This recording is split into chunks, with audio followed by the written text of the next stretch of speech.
Right now, I don't want to show this to you because it is an emotional time for the family as they're trying to leave this home.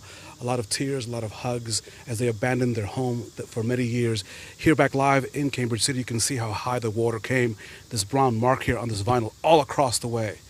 The height, 5 feet of water inside this home alone. Destructive. When the governor came to visit a couple of hours ago, he took his tour from the air. State House reporter Hannah Adamson is with the governor. As cleanup efforts continue across the state, including right here in Cambridge City, Indiana, Governor Mike Braun issued a statewide emergency order to try to bring more resources to the hardest hit parts of the state.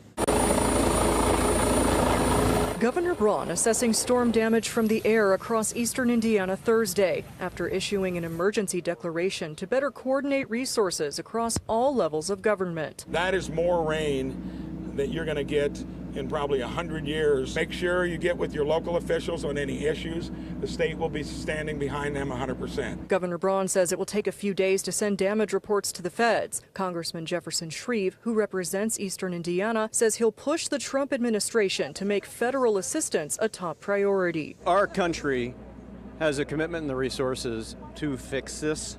We've just got to have the attention and the focus and the staying power to get this corrected. The damage still visible across Cambridge City. We need the help. Yeah, FEMA, we need whatever we can get.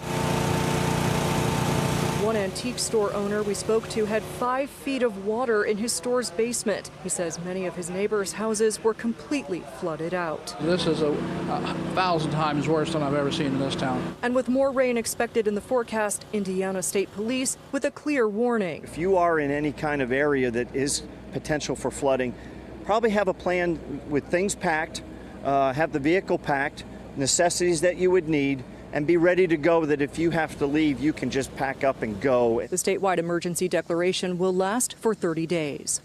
Reporting from Cambridge City, Indiana, I'm Hannah Adamson. Hannah, thank you so much as we return live here.